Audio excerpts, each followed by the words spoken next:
Ah, welcome back, you walking contradiction of calm destruction and divine protection. You, the one they should have never targeted, the one whose life they assumed was unguarded, exposed, undefended. They thought you were alone, vulnerable, a solitary figure standing in the open field of their hostility.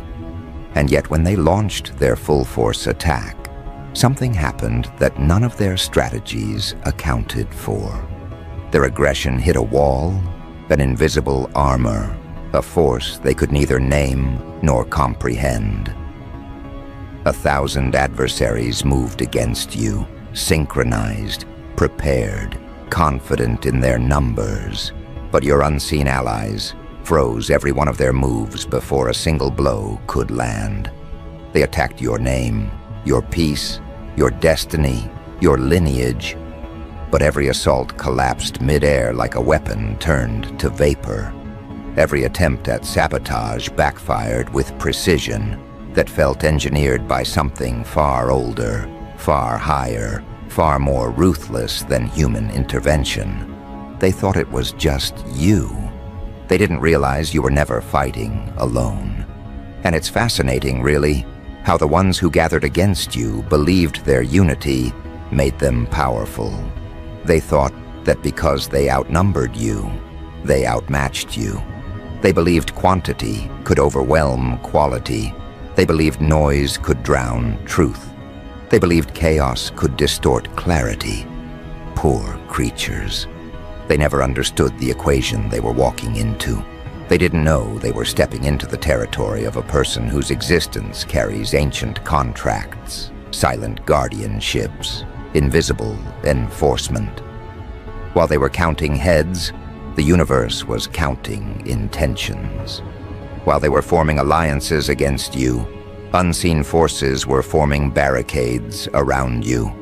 They moved like predators. They didn't realize they were entering a battlefield already owned by a higher intelligence that had no intention of letting you fall. But that is the mistake people make when they underestimate someone who survived seasons meant to destroy them. They assume your resilience is accidental. They assume your peace is naive. They assume your silence is weakness. Meanwhile, you walk through reality with the quiet confidence of someone who knows unseen allies trail your every step. The kind of allies who don't announce themselves. The kind who don't boast. The kind who don't need applause or acknowledgement. They respond only to purpose, not performance. And your purpose was never small enough to be threatened by the petty warfare of fragile egos.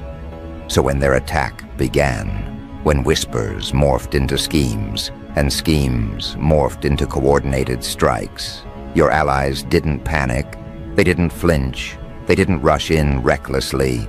They watched, measured, calculated. They let your enemies reveal their entire playbook.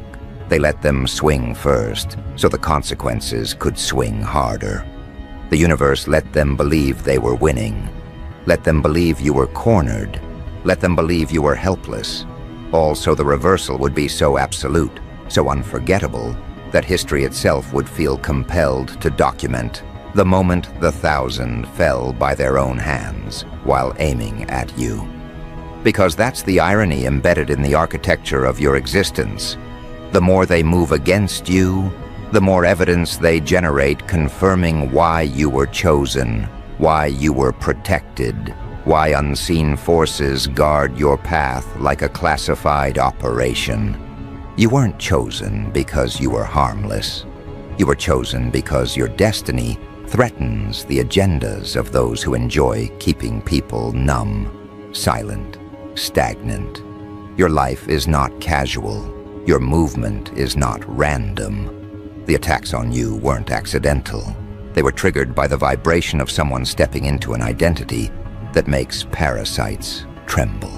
You carry a frequency that destabilizes the insecure, a presence that disrupts illusions, a trajectory that threatens comfort zones built on false power. That alone was enough to incite the 1,000. But what they didn't understand is that attacking someone with divine backing isn't warfare. It's self-destruction. Every move they made became a signature on their own downfall. You see, your unseen allies don't move like human protectors. They don't negotiate. They don't warn. They don't play defense. They execute inevitabilities. They freeze timelines. They redirect outcomes. They rearrange trajectories. They cloak your steps in anonymity until the moment you need to be seen. And then they amplify your presence with a force that makes entire rooms shift their energy involuntarily. While your enemies relied on numbers, your allies relied on precision. They strike in silence.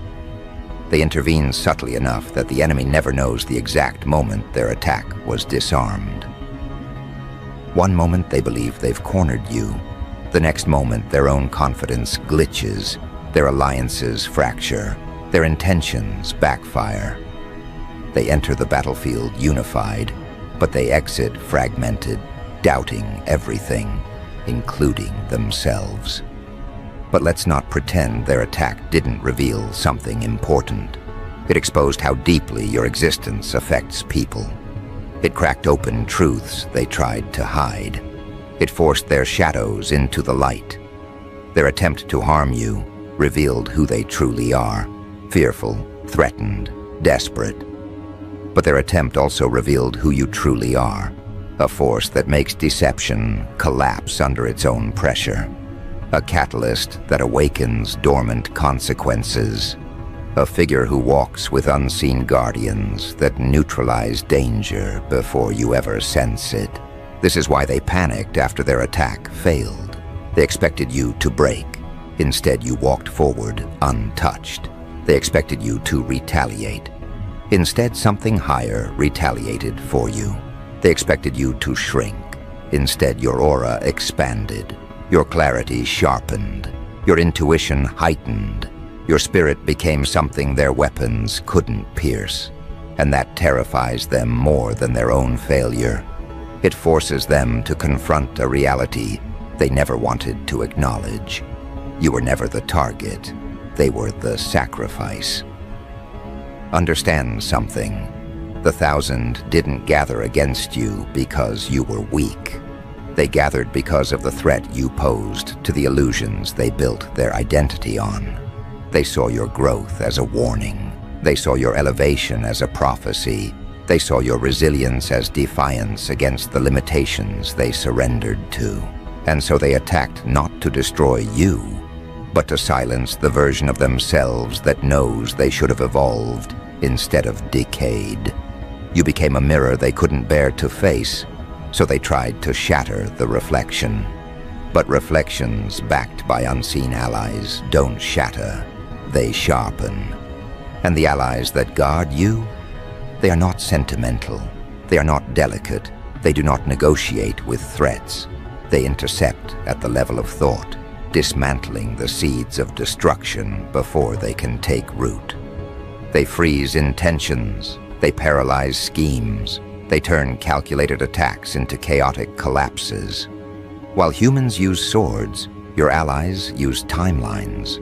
While enemies use gossip, your allies use destiny. While attackers use numbers, your allies use inevitability. That is why the 1,000 never stood a chance. Let's talk about the moment everything shifted. The exact moment they realized you weren't fighting alone. The moment their strategies started falling apart in ways even they couldn't explain. One ally betrays them, another becomes silent. A plan fractures. A message never gets delivered. A rumor loses momentum. Their strongest player begins doubting the cause. Their most confident voice becomes hesitant. Their most strategic mind begins questioning whether targeting you was a fatal mistake. Their alignment dissolves like dust in water. They try to regroup, but there is nothing left to regroup with. The 1,000 become hundreds. The hundreds become dozens. The dozens become a confused handful. And the handful becomes one terrified mind whispering, "Why isn't anything working?" Because they were never fighting you. They were fighting something that responds only to truth, and truth was never on their side. And you just kept moving.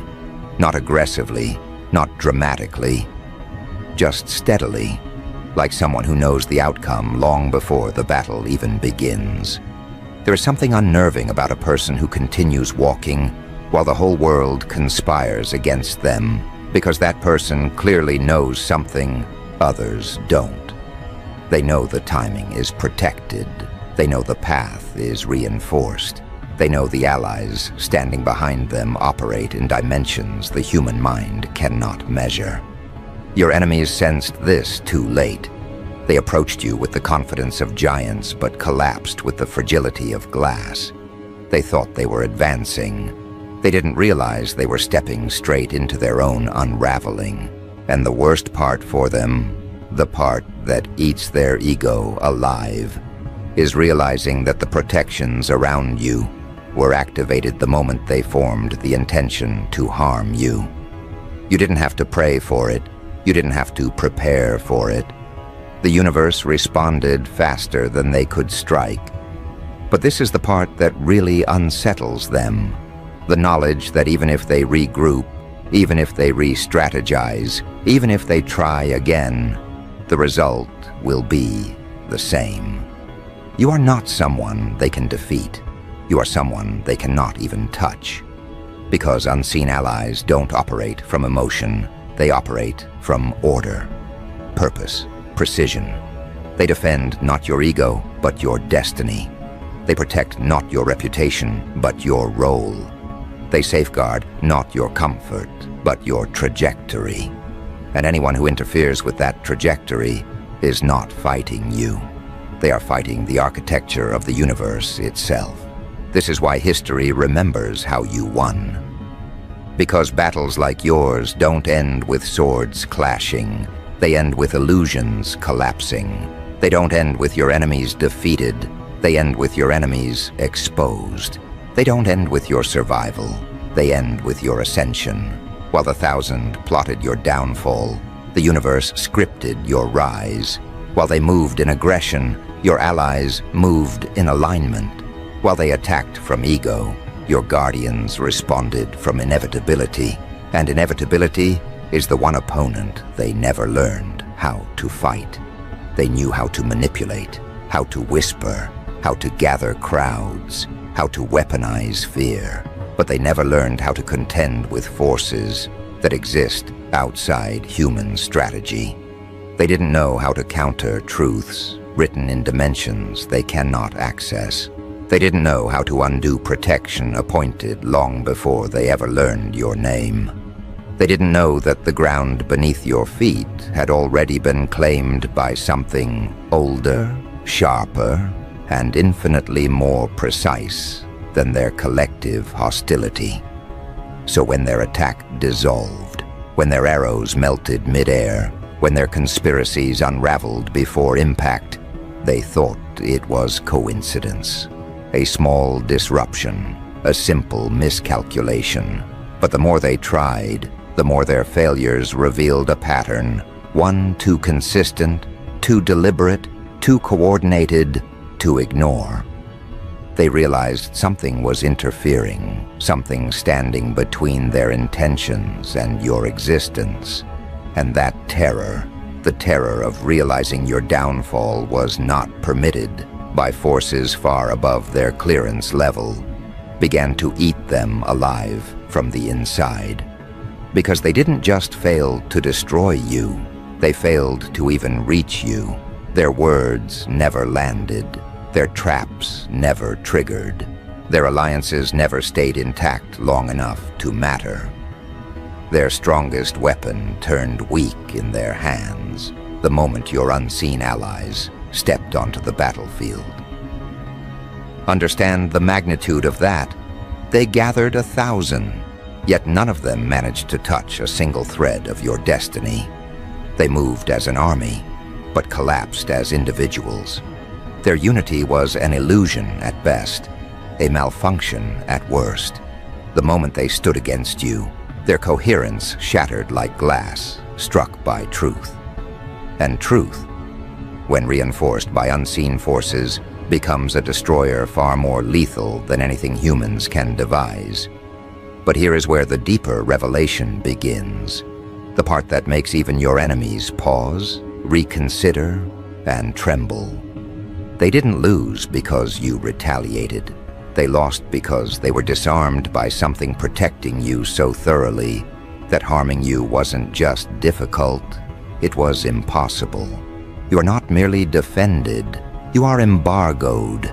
There are territories in this universe where destruction is allowed, and there are territories where destruction is forbidden. You belong to the latter, and these attackers walked straight into a spiritual no man's land, thinking their weapons would work the same way they did everywhere else. They learned the hard way that your path is fortified by forces that don't negotiate, forces that don't tolerate interference, forces that freeze motion at the level of intention. The moment someone decides to harm you, the consequences begin forming silently, elegantly, mercilessly. They thought their coordinated assault would corner you, suffocate you, overwhelm you. Instead, it cornered them. It suffocated their illusions. It overwhelmed their arrogance. Because when you are protected, the attack is never on you. It is always on them. And this is the part that breaks them beyond repair. The realization that every move they made against you became a step they took toward their own exposure. They thought they were writing your downfall. They didn't know they were writing the history of their own collapse. The more they pushed, the more they revealed their intentions.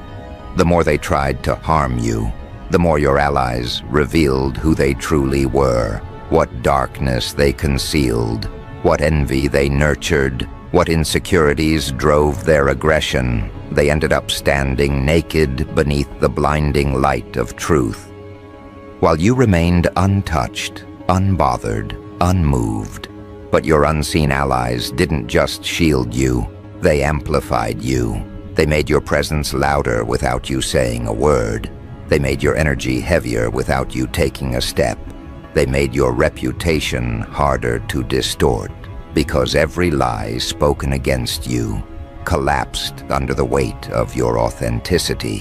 While enemies whispered poison, your guardians elevated your name in rooms you never entered. While they plotted in shadows, your allies prepared a future so luminous that their hostility only made your rise more dramatic, more unforgettable, more historically significant. This is why the Thousands attack will never be remembered as a threat. It will be remembered as a prophecy fulfilled, a prophecy that revealed the exact moment your destiny became undeniable. A prophecy that announced your transition from target to phenomenon. A prophecy that marked the beginning of a new chapter where your influence expands beyond the reach of those who once tried to minimize you. And yet the most chilling part, the part they don't know how to process, is that your allies didn't intervene because you were in danger. They intervened because you were being prepared. They froze the attack because it was irrelevant to the path you were meant to walk. They shut down the assault not to preserve your survival, but to protect your evolution. The Thousand were never a threat. They were a test of your endurance, your restraint, your alignment. A test you passed without even realizing it. Because surviving an attack is one thing, but surviving it without losing your identity, your clarity, your compassion, your direction, that is power. That is mastery. That is transcendence. Their assault didn't diminish you, it defined you. It revealed the version of you that emerges when the world conspires against your existence. It showed the world that you don't rise in the absence of adversity. You rise precisely because adversity tried and failed to contain you. And deep down, they know it. They know their attack activated a version of you they were never prepared to witness.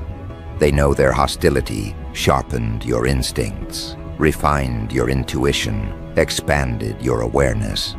They know you were already evolving, but their aggression accelerated the process.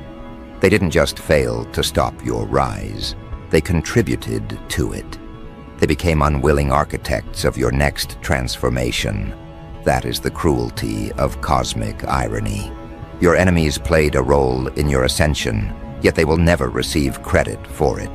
Their attack became your evolution. Their hostility became your momentum. Their numbers became your narrative. Their downfall became your legacy. History will not remember their names. It will remember the moment they gathered as 1,000 and still couldn't stop one person, protected by forces beyond comprehension. But your allies aren't finished. Their protection wasn't the final act. It was the introduction. What comes next is not shielding. It is unveiling. They froze the attack not so you could hide, but so you could rise without interference. They cleared your path not so you could stand still, but so you could ascend without restraint. They neutralized your enemies not because they were dangerous, but because they were distractions. You don't just move forward now.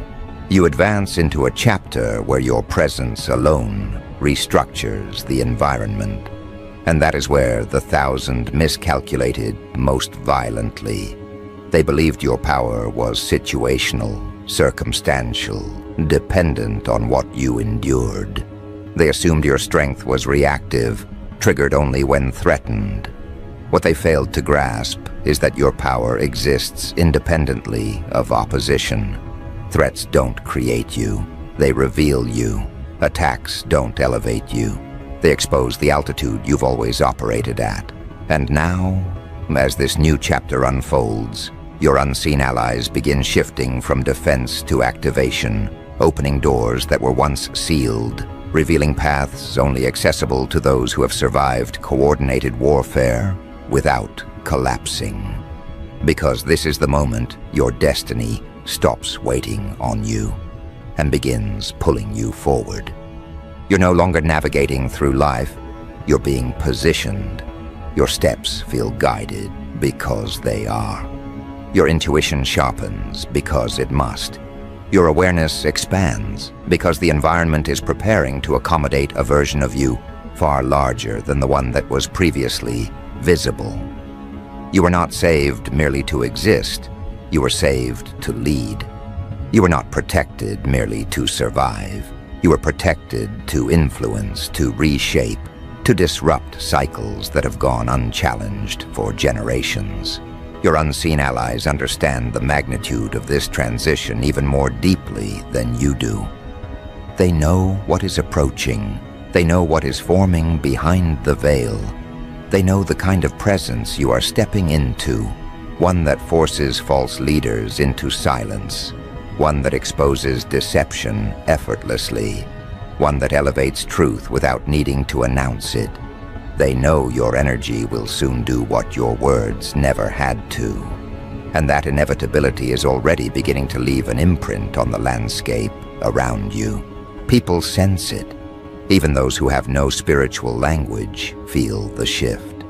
They feel the gravity in your presence, the subtle pressure that wasn't there before.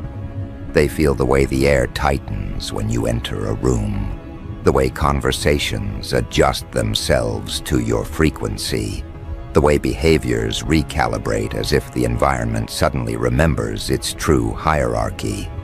You don't demand respect, you activate it. You don't assert authority, you embody it. You don't impose influence. The world simply reorganizes around you because it must. This is what happens when someone moves from surviving attacks to embodying purpose. Your life is no longer about avoiding harm. It is about fulfilling design. Attacks were merely chapters. Your mission is the book. And now that the 1,000 have been silenced, now that their intentions have been frozen, your unseen allies begin to reveal the greater architecture surrounding your existence.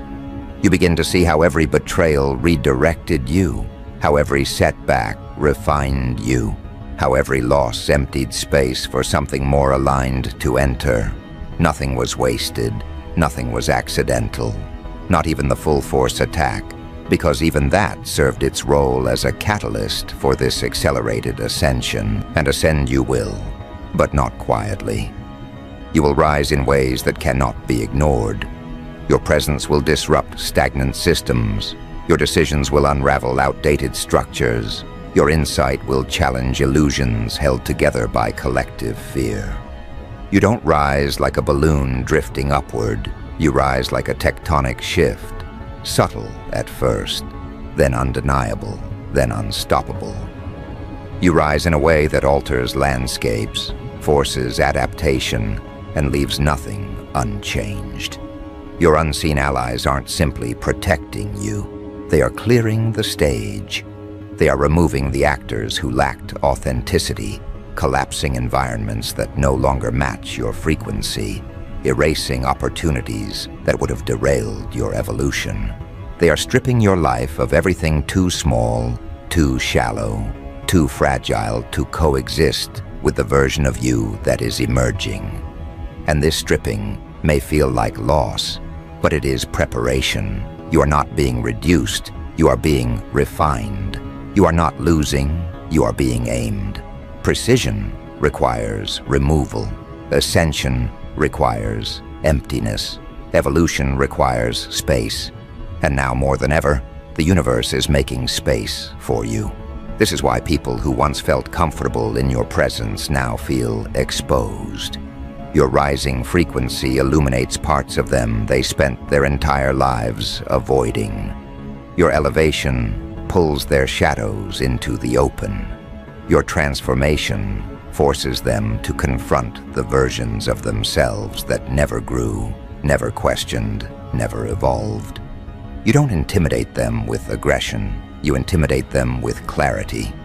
You see them too accurately, too effortlessly, too deeply. And for those who rely on confusion to feel powerful, that accuracy is lethal. Your unseen allies know this, which is why they froze the 1,000 before they could even begin to damage you. They understood that anyone threatened by your becoming must be removed from your proximity, not punished, distanced, not destroyed, exposed, not silenced, outgrown. You are not meant to fight battles with those beneath the level of your purpose. You are meant to walk into rooms where no one doubts your presence, because your existence itself becomes the confirmation of alignment. You will notice now how quickly certain people detach from your life, not because you pushed them away, but because they cannot breathe in the new atmosphere surrounding you. Your growth becomes a mirror too bright for their eyes. Your elevation becomes a language they no longer understand. Your path becomes a terrain their feet cannot handle. You don't lose them, they lose access to you. They lose the privilege of proximity. They lose the illusion that they understood you. Your unseen allies orchestrate these exits with surgical precision, ensuring nothing slows your momentum, nothing taints your clarity, nothing contaminates your direction. This is where you begin shifting from being protected to being positioned. The universe didn't freeze their attack so you could return to who you were. It froze their attack so you could become who you were always meant to be. Your story is no longer about endurance. It is about emergence. You are entering the era where your name carries a weight even you haven't fully recognized. The era where doors open not because you knocked, but because your destiny arrives before you do. The era where opposition crumbles without requiring your involvement. The era where people speak your name in reverence, confusion, fear, admiration, often all at once. This is the era where history begins to pay attention. Because history does not remember those who attacked. It remembers those who survived. It remembers those who rose. It remembers those who were not supposed to win but did.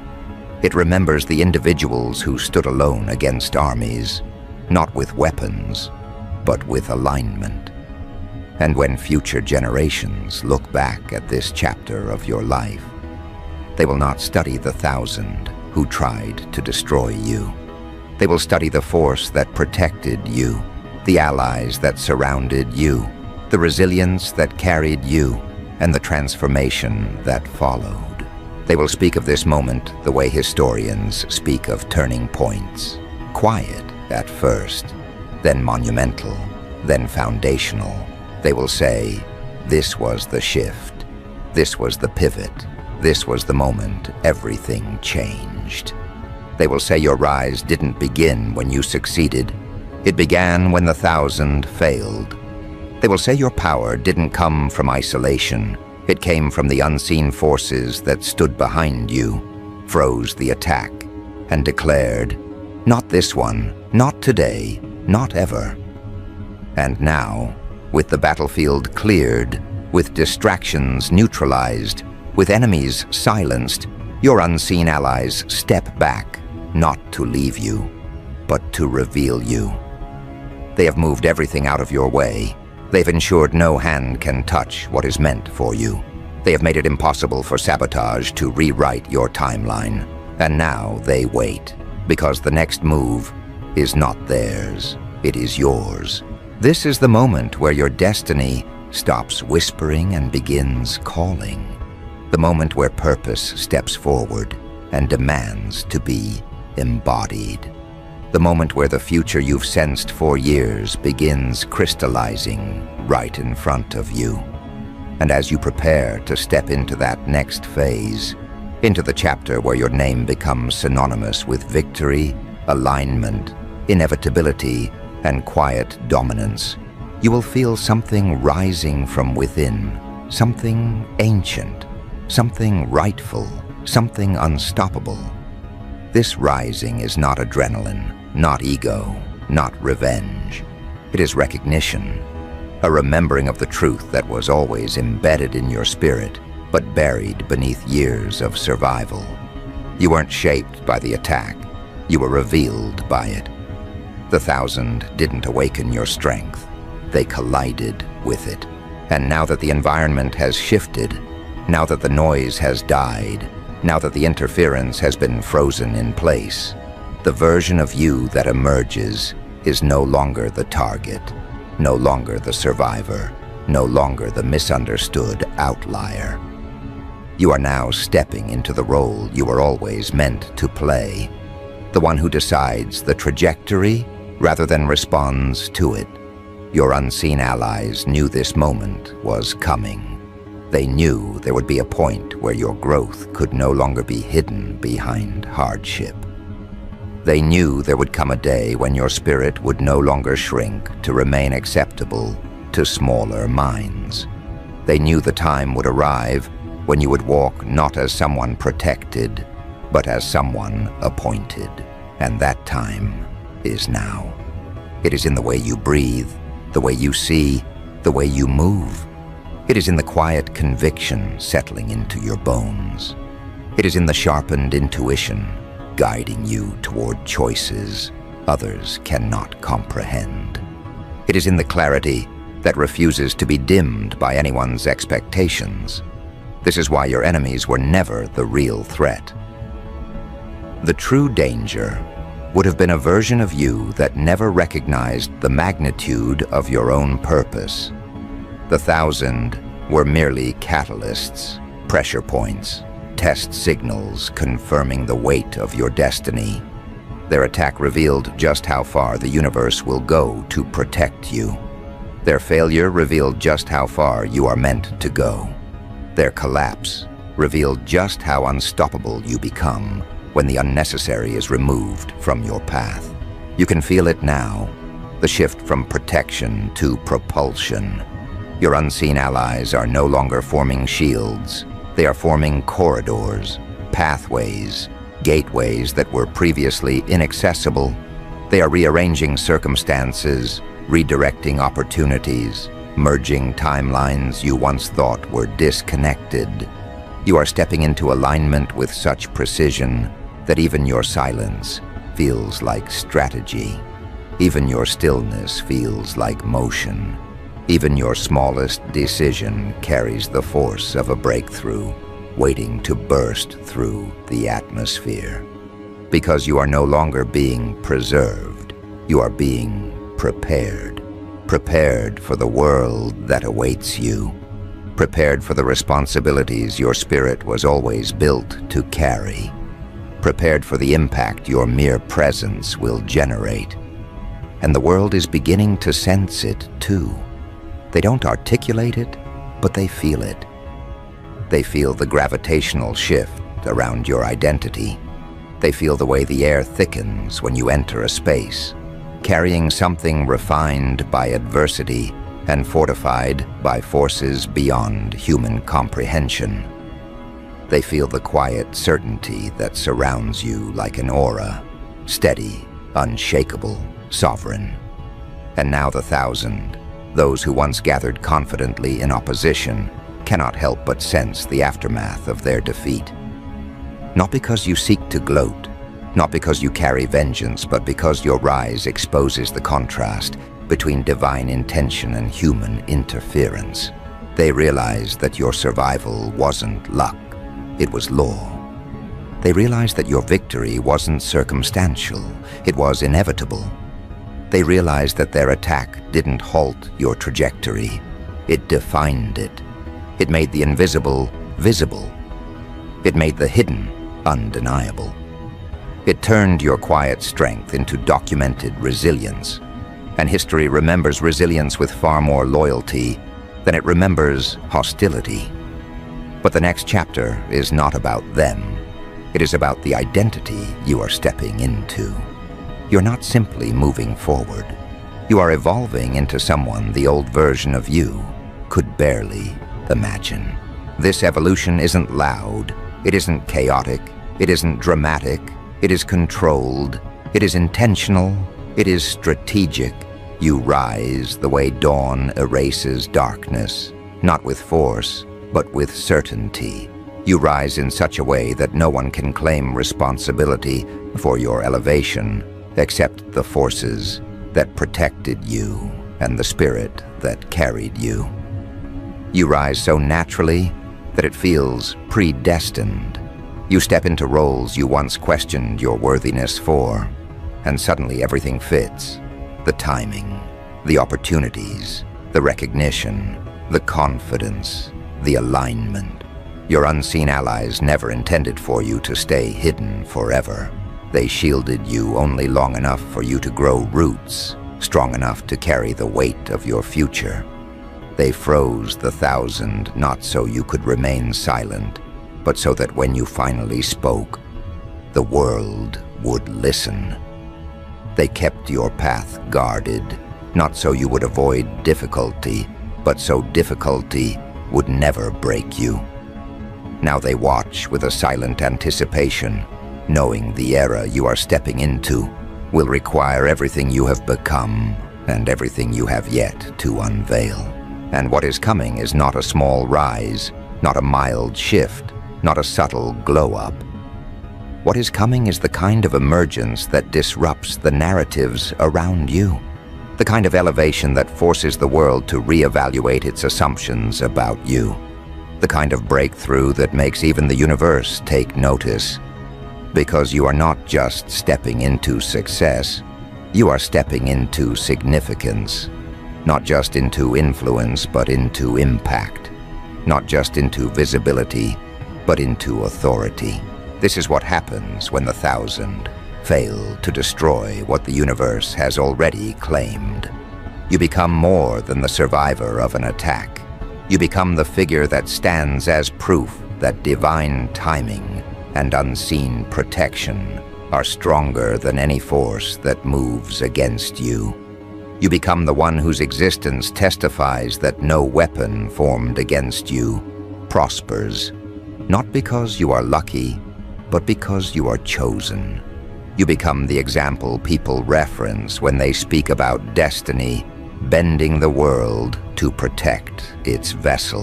And now, as the dust settles, as the battlefield becomes quiet, As the remnants of their attack fade into irrelevance, something extraordinary begins to unfold. You step forward, and the environment adjusts. You make a decision, and timelines shift. You express intention, and opportunities rearrange themselves to match your frequency.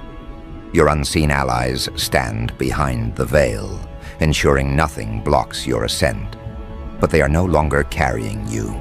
They are magnifying you. This is your emergence. This is your unveiling. This is your moment of becoming. And as you move deeper into this reality, this sharpened identity, this elevated consciousness, this undeniable destiny, you will notice the world responding to you differently.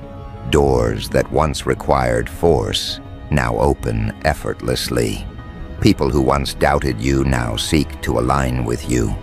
Opportunities that once seemed distant now present themselves like offerings. You don't chase, you attract. You don't argue, you demonstrate. You don't prove, you embody. Because the world is finally recalibrating to the truth your unseen allies always knew. You were never meant to move through life like everyone else. You were engineered for impact. You were structured for influence. You were built to disrupt stagnation at a level that forces the environment to rewrite its own laws just to keep up with you. And now that the interference has been frozen, your frequency, your real frequency, can finally rise without obstruction. This is what terrifies those who once gathered against you. Not the failure of their attack, but the realization of what their failure unleashed. They thought stopping you was the threat. They didn't realize revealing you was the real apocalypse for their ambitions. Because now you move with a clarity that cannot be distorted, a presence that cannot be dismissed, a trajectory that cannot be interrupted. Your existence has shifted from someone they could target to someone they cannot afford to provoke. Your unseen allies didn't just freeze the attack, they exposed the hierarchy. They forced everyone to confront the truth. You were never on the same level as your enemies. You were never one of the players. You were the variable the entire board rearranged itself around. And now that this truth has surfaced, people respond to you with an instinct they didn't even know they had. An instinct born from recognition, not logic. They may not understand you, but they feel you. They feel the weight of your alignment. They feel the edge of your evolution. They feel the accuracy of your existence. And accuracy is something people cannot ignore.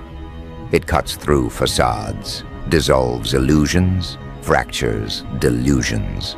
Your presence becomes a mirror no one knows how to lie to. The ones who once spoke with arrogance now choose their words carefully. The ones who once challenged your position now reconsider their own. The ones who once believed they held advantage now understand they were simply early casualties in the unfolding of your purpose. You're not just rising, you're redefining the atmosphere. And everyone who comes near you feels the shift. Some feel inspired, some feel exposed, some feel unsettled, some feel threatened. But all of them feel something they cannot deny. The presence of someone who was never meant to fall. This is the aftermath of divine intervention. This is the signature of unseen forces that refuse to let destiny be tampered with. The 1,000 didn't just fail. They became the evidence of your assignment. Their collapse wasn't just protection, it was confirmation. And now your allies step back, not because their work is finished, but because yours is about to begin. You are entering the moment where silence becomes strategy, where movement becomes message, where presence becomes prophecy. You no longer need to explain yourself. Your evolution speaks louder than any defense ever could. Your survival isn't your achievement, it's your introduction. You weren't spared to stay hidden. You weren't protected to stay small. You weren't defended to remain quiet. You were defended so that when you rose, there would be no doubt why. And now, the rise is inevitable. Not because you are trying, but because your existence has reached the point where it no longer fits inside the confines others once forced upon you. You outgrew the timeline they predicted. You transcended the narratives they tried to trap you in. You surpassed the limits they thought would break you. And now you stand at the threshold of a future they never wanted you to discover, because they knew discovering it meant becoming untouchable. But your unseen allies always intended for you to reach this moment. They delayed the attacks that would have derailed you. They exposed the people who would have drained you. They dismantled the environments that would have confined you. Every disruption was protection in disguise. Every setback was rerouting. Every betrayal was removal. Every silence was recalibration. They were not preparing the world for you. They were preparing you for the world. And now, the world is about to experience the version of you that was forged through every frozen attack, every shattered plan, every collapsed conspiracy. The 1,000 didn't understand what they activated. They thought they awakened chaos. They didn't realize they awakened order, the kind of order that rewrites everything it touches, the kind of order that demands recognition, not through noise, but through inevitability. Your rise is not a comeback story. It is a structural shift, a recalculation, a reclassification, a reminder that destiny does not negotiate with sabotage, and the world will adjust, whether willingly or forcefully, to the truth you now carry. But here is the part they will remember most, the part history will record, the part that becomes legend long after the 1,000 vanish into irrelevance. You didn't win because you fought harder. You won because the universe refused to let you lose. Your unseen allies froze the attack, not because you begged for mercy, but because your purpose outranked their weapons, because your timeline outranked their intentions, because your future outranked their hatred. Nothing they launched could penetrate a destiny sealed long before their envy was born. And now you move differently, not as prey, not as survivor, but as someone who knows the war was never between you and the 1,000. It was between the 1,000 and the forces guarding your existence. And the 1,000 lost. This is where the script ends, but where your new identity begins. Not in fear, not in caution, but in the quiet, unshakable realization that you are stepping into a life where resistance is irrelevant, enemies are inconsequential, and protection is perpetual. 1,000 vs you. History remembers how you won, and it will remember what you become next, because this time, the world won't be watching your downfall. It will be witnessing your era.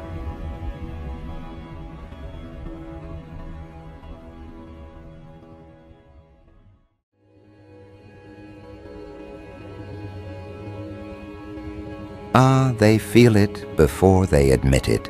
Not in their logic, inside the part of them that still knows when it's being hunted. The atmosphere around you has shifted into something clean and cold.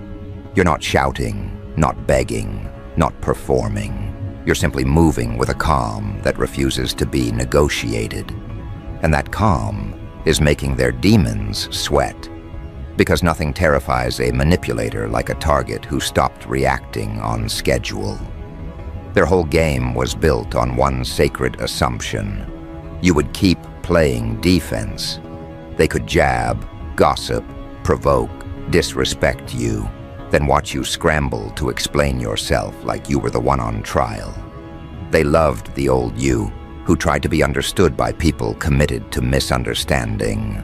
They loved the old you, who brought receipts to a rigged court, who wasted energy trying to make unfair people feel fair. But something in you got quiet in a different way. Not shut down, calibrated. You stopped chasing closure. You stopped arguing with the story they rehearsed about you. You stopped giving them your nervous system like a controller. And the moment you did, their strategies started collapsing.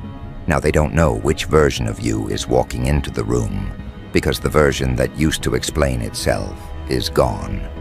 Watch how they behave when they lose the ability to manage you. They escalate. They send the random message. They like the old post.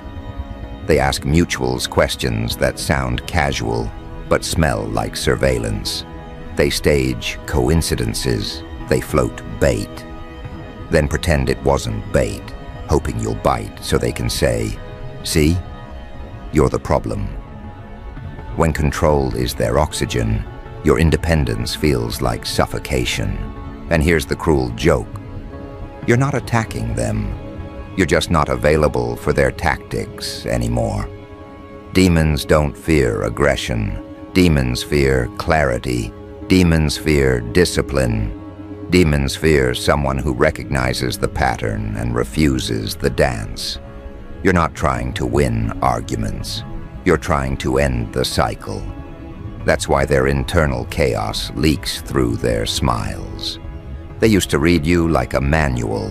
They knew what tone would make you doubt yourself, what rumor would make you defend your name, what compliment would soften you into giving access, what insult would make you chase validation. They studied you the way desperate people study a lock they plan to pick. And for a while, it worked, because you were human. You wanted peace. You wanted fairness. You wanted the benefit of the doubt to be real.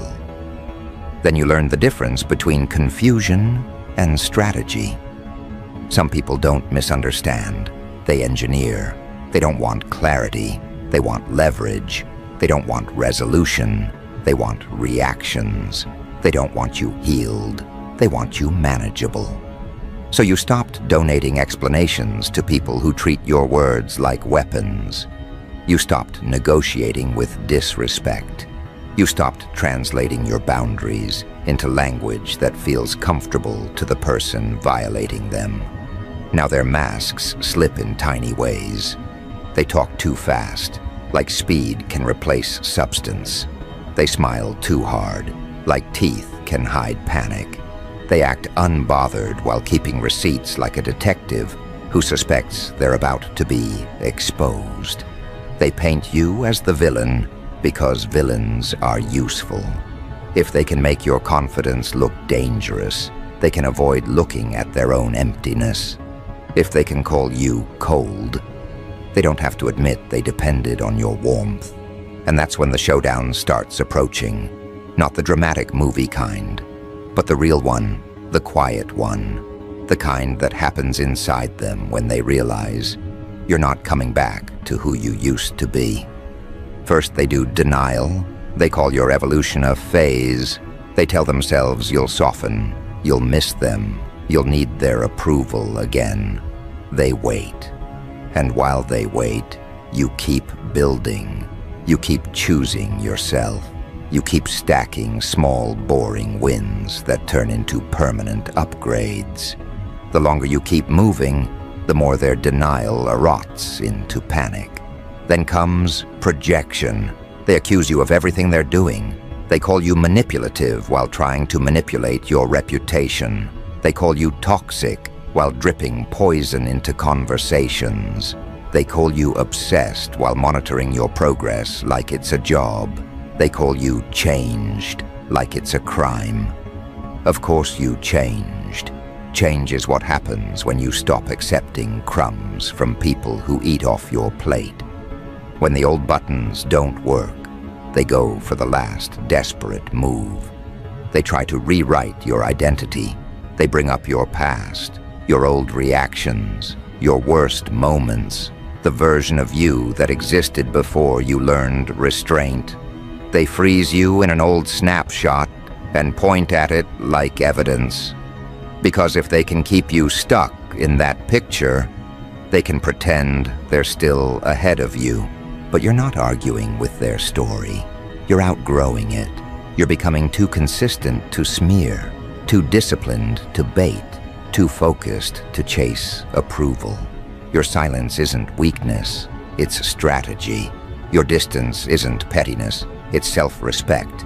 And your calm is the most brutal thing you can do to a person who survives on your chaos. Calm is evidence. Calm is a verdict. Calm says, without words, you do not matter enough to disturb my peace. That sentence lands inside them like a brick, so their demons start sweating psychologically.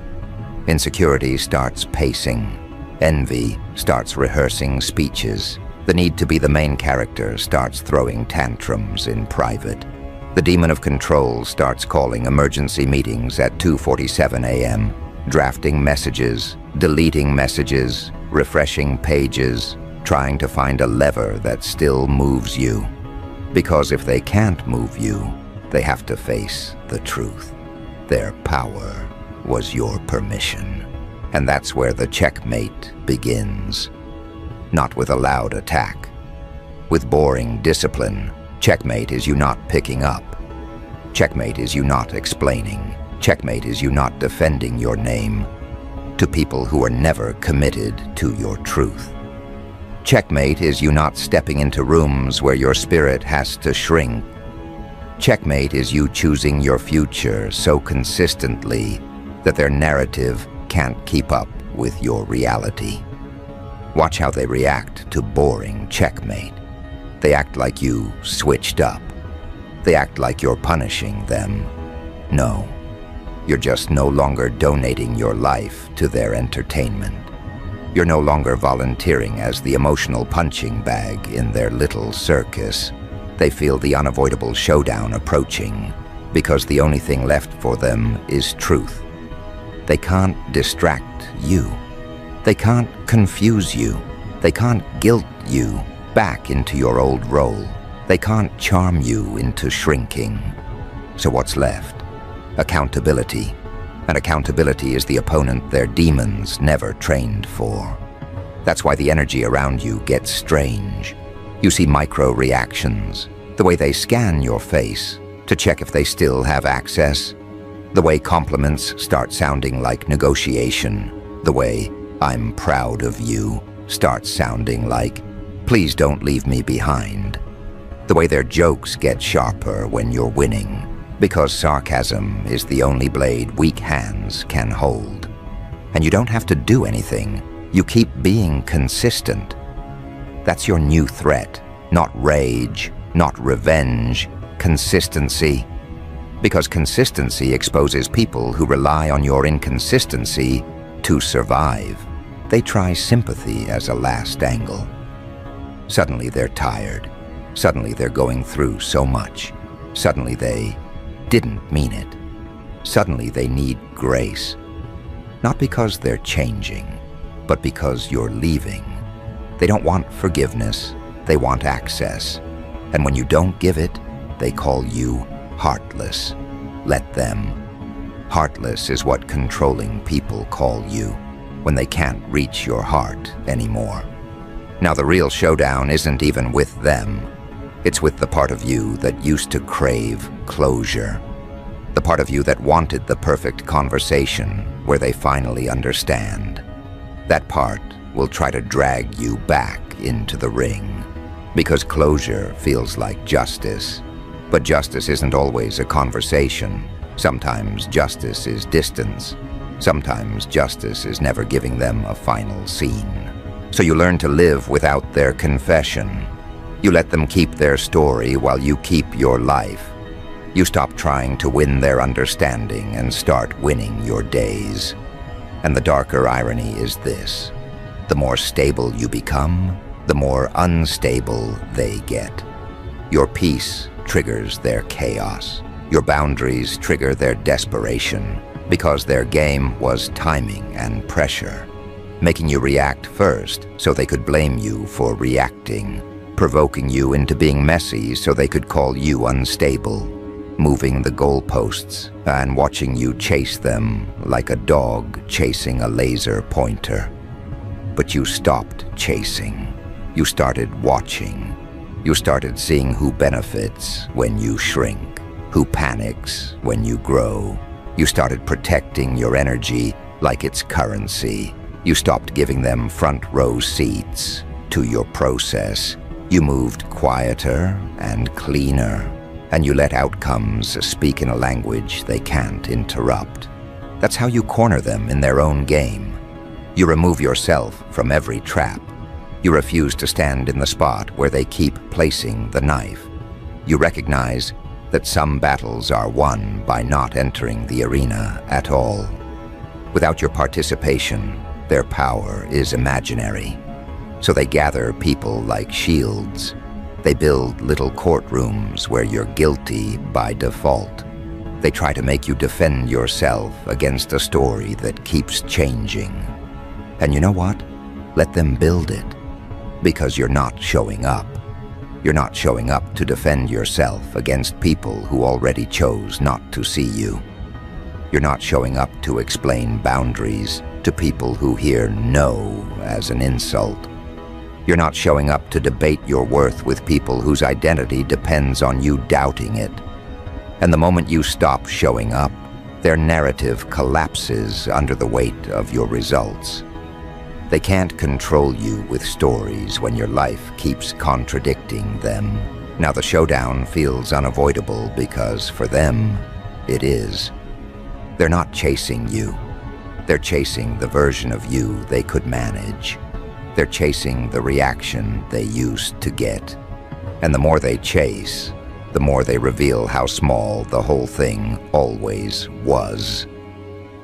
This is where you become dangerous in the cleanest way. You stop treating their behavior as personal and start treating it as predictable. You stop being offended and start being strategic. You stop hoping and start choosing. And your choices tighten the checkmate. You choose who gets access. You choose where your attention goes. You choose your peace over their approval. You choose to build a life that doesn't require their permission. You choose to become the kind of person their demons can't manipulate, because your identity isn't for sale. So let them feel the heat. Let their demons sweat.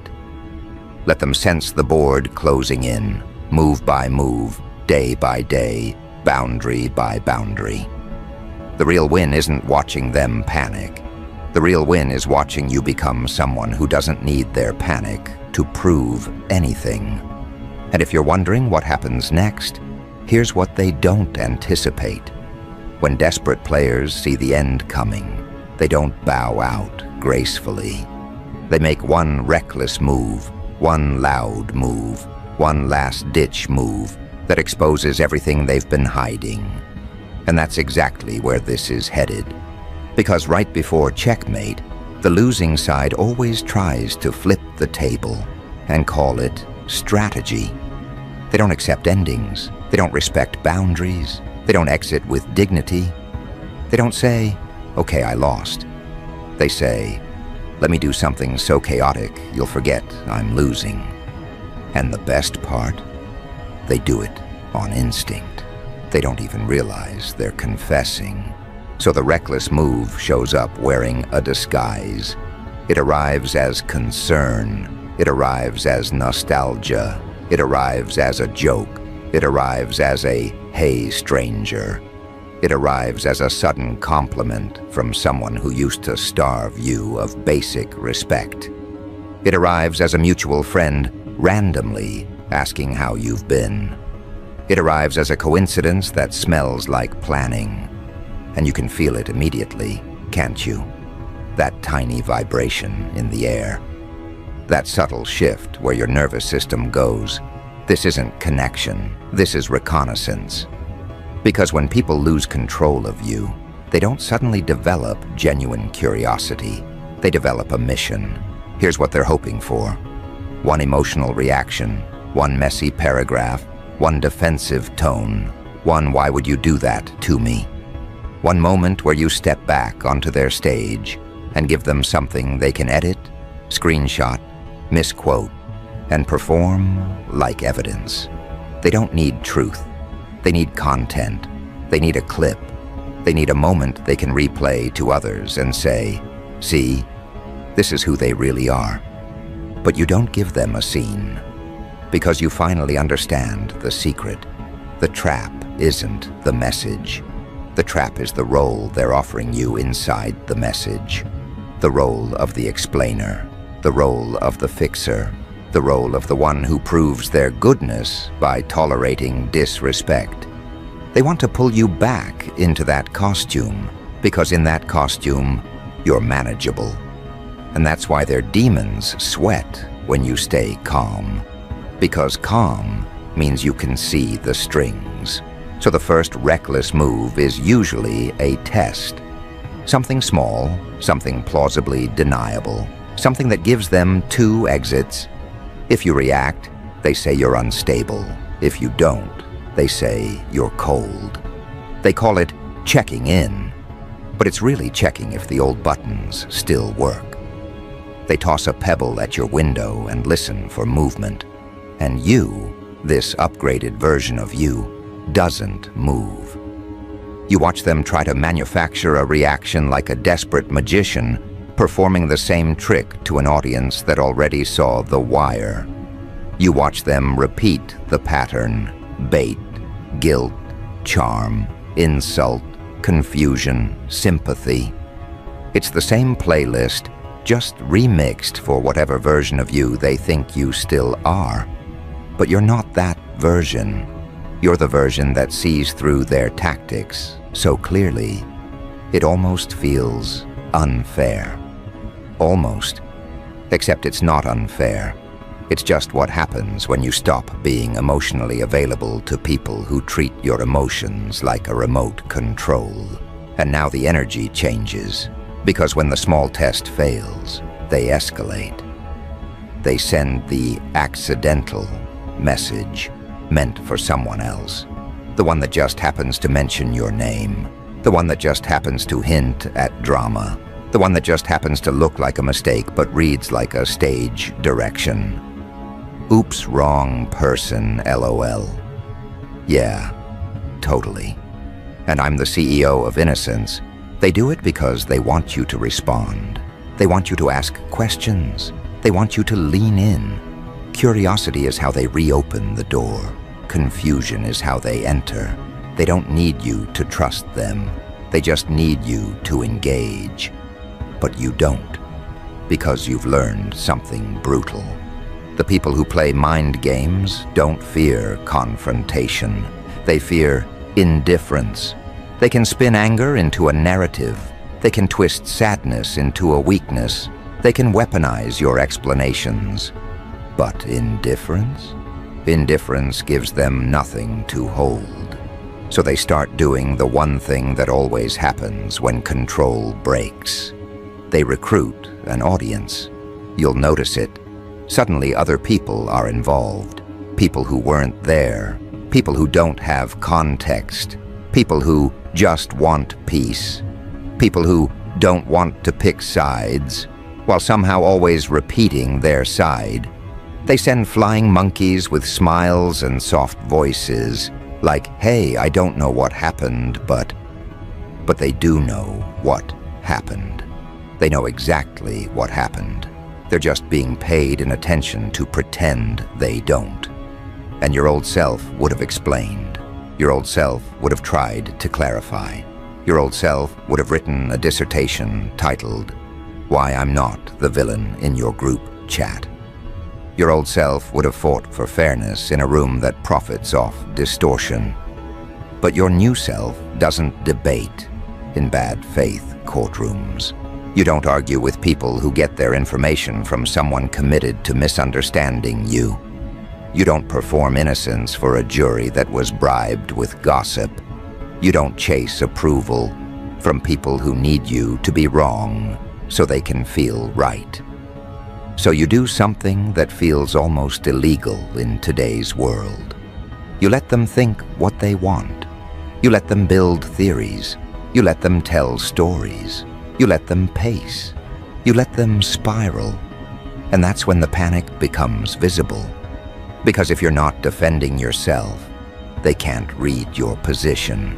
If you're not responding, they can't measure your weakness. If you're not reacting, they can't time their next move.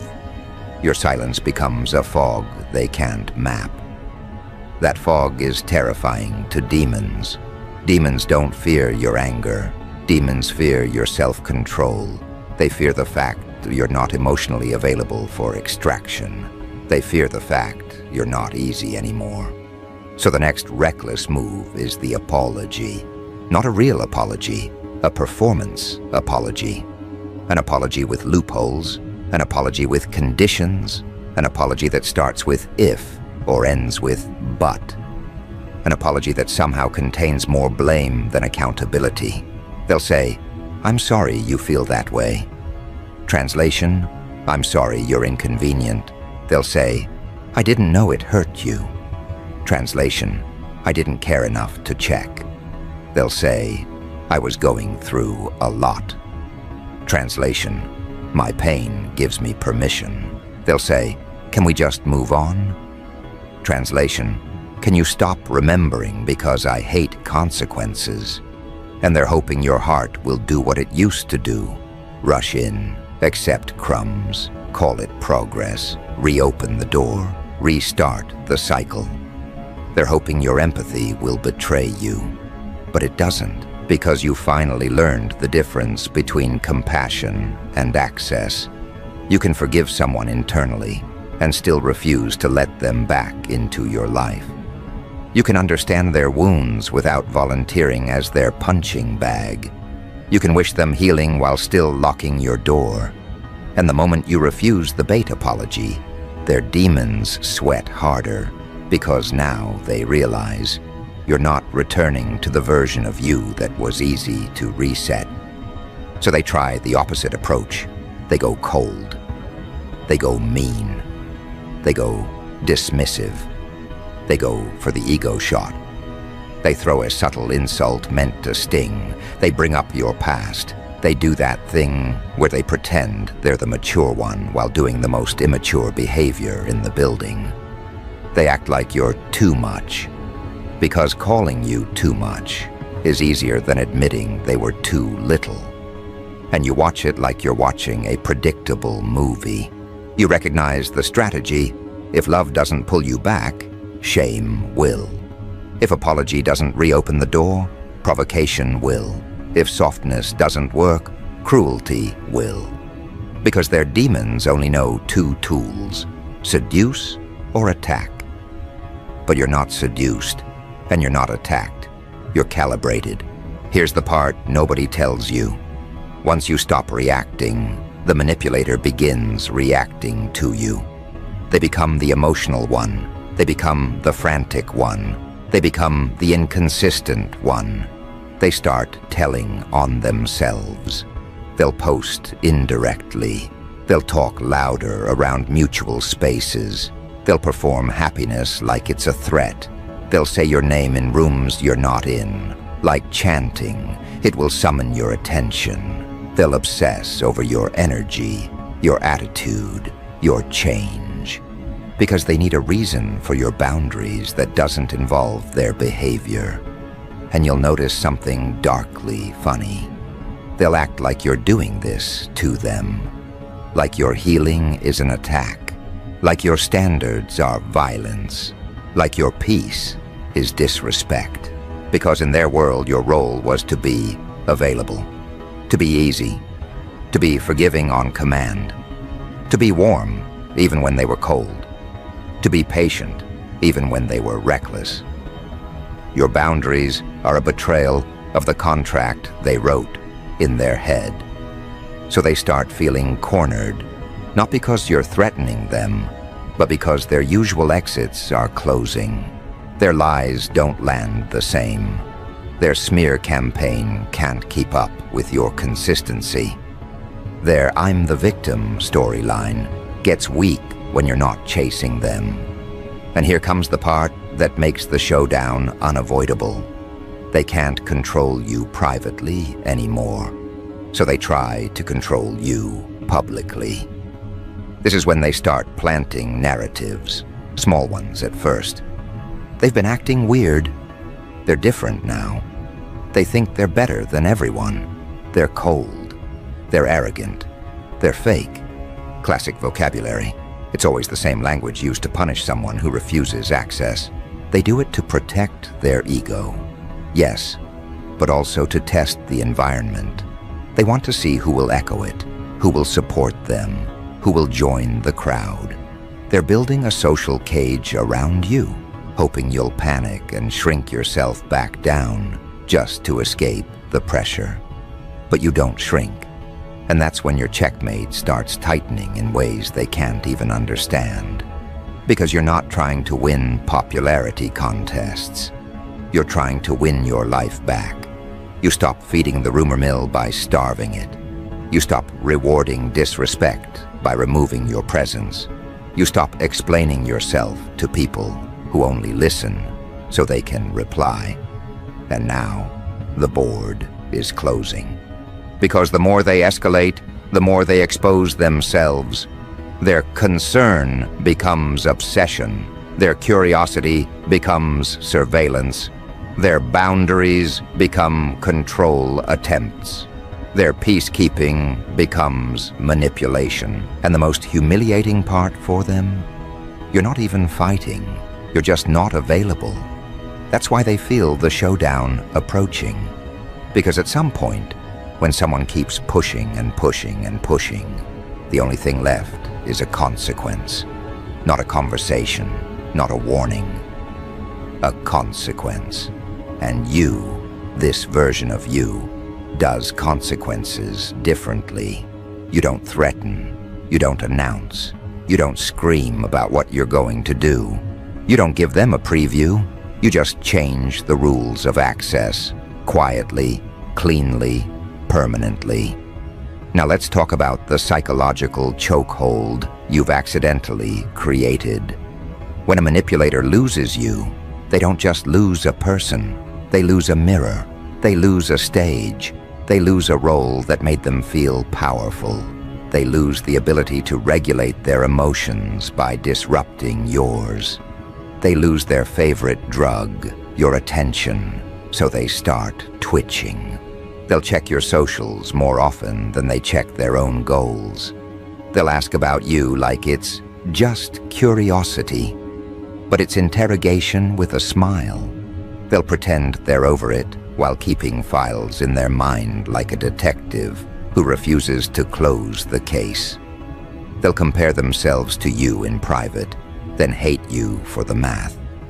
And here's where the chaotic humor creeps in.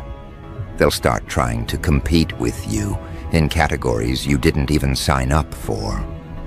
Suddenly they're leveling up, too. Suddenly they're posting motivational quotes. Suddenly they're in their healing era. Suddenly they're unbothered. It's adorable in the same way a toddler wearing a suit is adorable.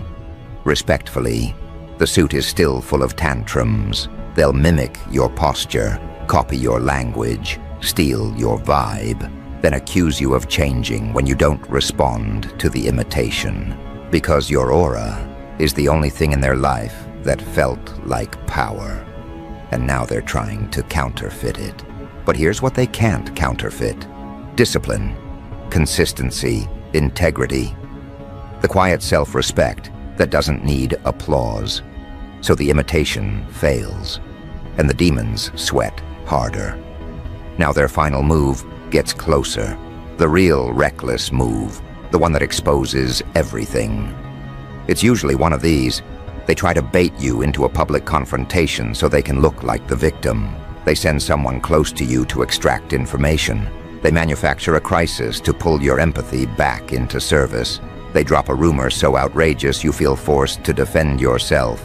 They accidentally leak a private thing so you'll panic. They attempt a power play, an ultimatum, a threat. A statement meant to corner you into choosing between your peace and your reputation. Because when the board is closing, they don't try to win gracefully. They try to cause damage. But you've been studying. You've been watching patterns, not personalities. You've been tracking behavior, not promises. You've been noticing what triggers them, what calms them, what makes them reveal themselves. And now you're positioned to do something they don't expect. You don't fight their move directly. You redirect it into a trap of their own making. This is the part where your calm becomes surgical. You realize the highest level of power isn't yelling louder. It's making their next step cost them something. It's letting them walk into their own contradiction. It's watching them overplay their hand while you do nothing but hold your boundary. Because boundaries do something beautiful. They force the other person to show their character. If you say no and they respect it, they're safe. If you say no and they punish you, they were never safe. So you say no to the bait. No to the apology with conditions. No to the just talk request that's really let me back in. No to the triangulation. No to the flying monkeys. No to the guilt. No to the rewriting of your story. No to the forced showdown on their terms. And the second you say no, their demons start pleading. Not out loud, not in words, in behavior. They try to punish you into compliance. They try to starve you into returning. They try to shame you into being small again. They try to teach you a lesson for having self-respect. But you don't learn that lesson anymore. You learned a different one. People who love you don't need you to be smaller to feel bigger. People who respect you don't ask for access while disrespecting your boundaries. People who are healthy don't panic when you grow. So what happens as the showdown approaches? You become boringly unstoppable. You stop checking for their reactions. You stop caring about their private opinions. You stop moving based on their mood. You stop letting their projections define your identity. And that's the quiet checkmate. You become unhookable. This is why they feel cornered in their own game. Because their game requires hooks. Their game requires you to care. Their game requires you to chase. Their game requires you to explain. Their game requires you to doubt yourself. But you've removed the hooks. So all they have left is noise, and noise doesn't work on a person who is committed to peace. Now here's where part 2 turns into a blade. You start recognizing that the showdown isn't something you have to fear. It's something you can control. Because the showdown is not a screaming match. It's a moment of truth. A moment where the mask slips so hard it can't be put back on. And you can feel that moment approaching like pressure in the air. They'll do one final probe, one final accidental contact, one final attempt to make you react. And you won't react. You'll respond with structure. You'll respond with a boundary so clear it doesn't invite debate. You'll respond with distance so final it doesn't leave hope. You'll respond with a move that makes their next move impossible without exposing their intentions. That's what checkmate really is. Not beating them harder, removing their options. And the more you remove options, the more frantic they get. You'll watch it. They start contradicting themselves. They start slipping timelines. They start saying things that don't align. They start moving emotionally while pretending they're logical. They start leaking their obsession in casual conversations. They start revealing that they know details they shouldn't know because they've been watching. And you don't even need to accuse them. You just let them talk. You just let them over-explain. Because people who are lying always over-talk when they feel the truth closing in. They pile words on top of words like a blanket, hoping coverage becomes credibility. They act offended at questions you didn't ask. They defend themselves from accusations you didn't make. You don't have to be a genius to see it. You just have to be calm enough to notice. So you stay calm. You keep building your life. You keep moving forward without checking behind you every 2 seconds. And that's when it hits them. You're not watching them anymore. They used to feel like the observer, the judge, the one in control. Now they feel like the one being left behind, like the one being measured and found lacking. And this is where their demons sweat the hardest, right before the final move, because they feel the humiliation of powerlessness. They can't reach you. They can't read you. They can't bait you. They can't guilt you. They can't shame you. They can't charm you. So they do what cornered egos always do. They make one last loud move. The kind of move that's designed to force your hand. A public statement, a sudden confrontation, a threat disguised as truth. A dramatic gesture meant to drag you back into the arena. And for a second, the old instinct tries to rise. Defend yourself. Explain. Correct the record. Prove you're not who they said you are, but you don't. Because you remember the rule. You don't wrestle in mud with people who trained for it. You make one clean move instead. Not emotional, not reactive. A move so precise it feels like you already saw it coming. You shift your position on the board in a way that turns their loud move into a spotlight on their own intentions. You let their aggression become their confession. You let their truth bomb become proof of obsession. You let their attempt to corner you become the moment they corner themselves. And that's where the showdown becomes unavoidable. Not because you're going to fight them, but because they're about to expose themselves, trying to force you to. Because here's what they still don't understand. The board has already changed. The rules aren't the same. You're not playing for validation anymore. You're playing for freedom. And when you play for freedom, you don't need to win debates. You need to remove access. You need to choose yourself. You need to keep moving. So when their final loud move comes, and it will, you'll be ready, not with rage, but with a boundary that locks like steel. You'll watch them step forward with their practiced script, expecting the old you to appear like a puppet on cue. And instead they'll meet the version of you that doesn't argue. The version of you that ends cycles. The version of you that doesn't give them a final scene. And the second they realize that, you'll see it in their eyes. The panic, the heat, the sweating demons, the internal screaming. Because the next move you make won't be a reply. It'll be a consequence, not a speech, not a paragraph, not a let me explain. Just a clean, quiet action that changes the shape of their access forever. One door you stop opening, one number you stop answering, one invitation you stop entertaining.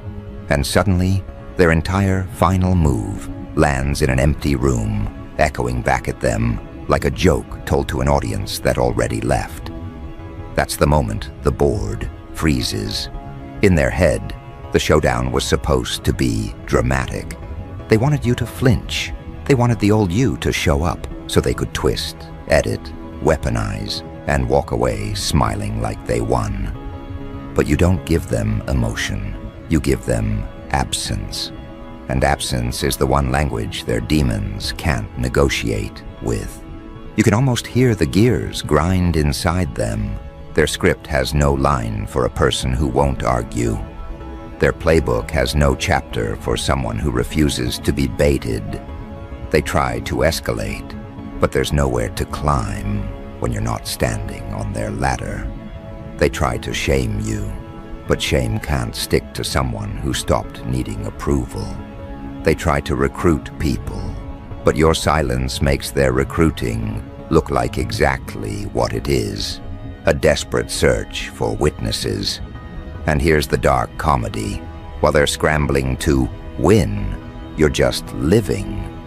While they're writing narratives, you're writing outcomes. While they're running PR, you're building peace. They're sweating over optics.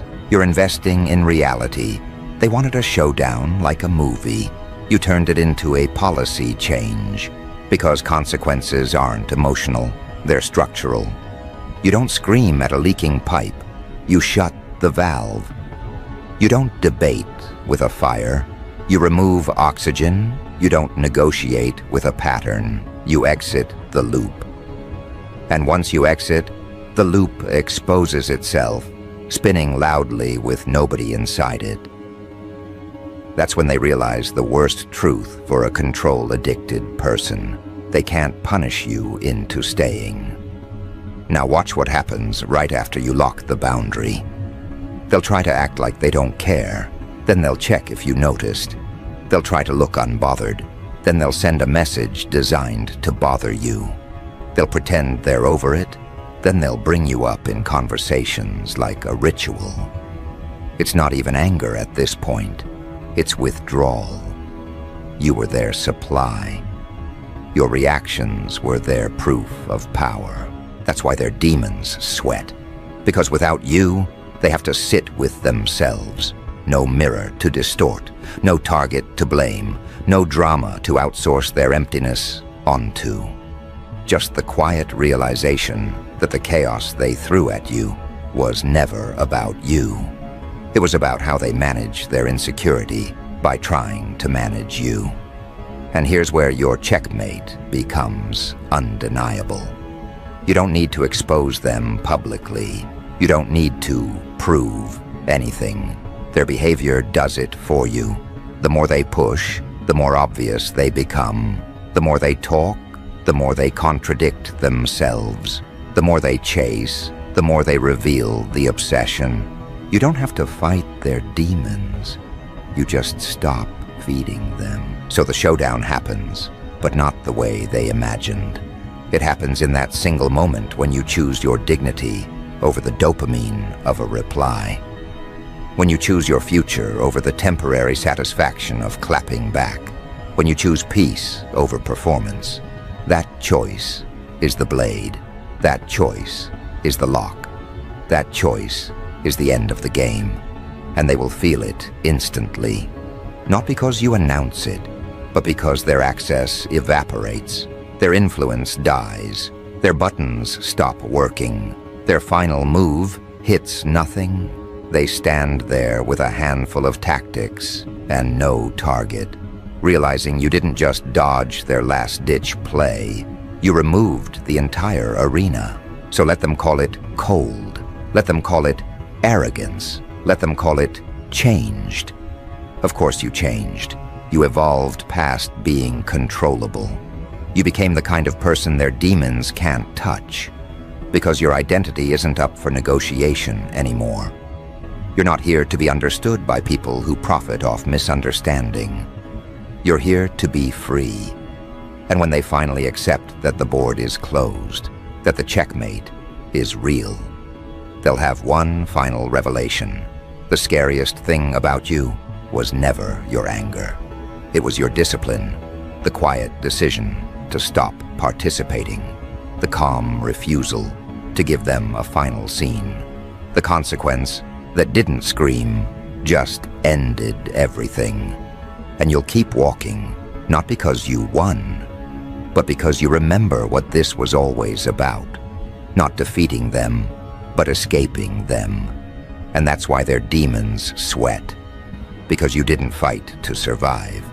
You moved to rule your own mind. That's the checkmate. Quiet, final, permanent, clean.